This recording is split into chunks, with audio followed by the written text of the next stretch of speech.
বন্ধুরা, সোমা গাঙ্গুলির রান্নাঘরে আপনাদের স্বাগত। আমি আজকে একটা বিহারিতে রান্না বানিয়ে দেখাচ্ছি। কারি কীভাবে বানাচ্ছি চলুন আপনাদের সঙ্গে শেয়ার করি।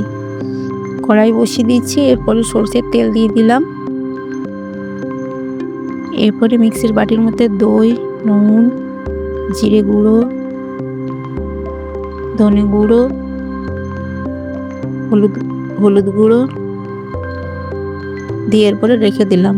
একটা বাটির মধ্যে দই, নুন, জিরে গুঁড়ো, হলুদ গুঁড়ো, ধনে গুঁড়ো, একটু জোয়ান, কাঁচা লঙ্কা, বেসন, এরপরে জল দিয়ে দিলাম। এটা পকোড়ি বানাবো। এই দেখুন ভালো করে ফেটিয়ে নিচ্ছি। আবার জল দিয়ে দিলাম। দেখুন ভালো করে ফেটিয়ে নেব। বিহারিরা পকোড়ি বলে, আমরা বড়া বলি। এই দেখুন গোল গোল করে কড়াইয়ের মধ্যে হাতের সাহায্যে তেলের মধ্যে ফেলে দিচ্ছি।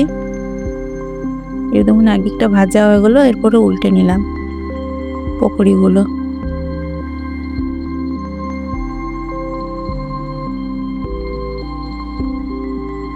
দেখুন এই রান্নাটা আমরা ঝাড়খণ্ডে থাকতাম, ওখানেই শিখেছিলাম, তাই ভাবলাম আপনাদের সঙ্গে একবার বানিয়ে শেয়ার করি। এই দেখুন উঠিয়ে নিচ্ছি। এরপরে গোটা সর্ষে দিলাম, গোটা জিরে দিলাম, কাঁচা লঙ্কা ছিঁড়ে রেখেছি দিয়ে দিলাম। এবারে মিক্সির বাটিতে যেটা দিয়েছিলাম ওইটা ঘুরিয়ে এরপরে দিয়ে দিলাম। এবার ভালো করে খুন্তির সাহায্যে গ্যাসটা কম করে নাড়াতে হবে ভালো করে, না হলে বসে যাবে। এরপরে পকোড়াগুলো দিয়ে দিলাম, আবার ভালো করে নাড়িয়ে নেব। এটার সঙ্গে ভাত আর এটা দিয়েই ভাত খাওয়া হয়ে যায় পুরো, আর কিচ্ছু দরকার হয় না। আপনারা একবার বানিয়ে দেখবেন।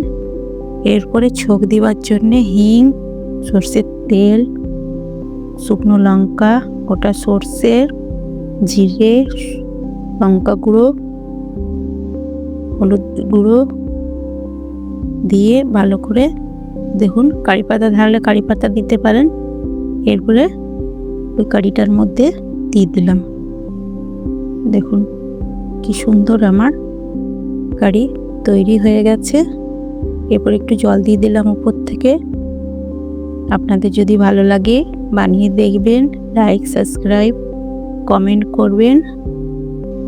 আবার দেখা হবে অন্য কোনো দিন অন্য কোনো রান্না নিয়ে। থ্যাংক ইউ, নমস্কার।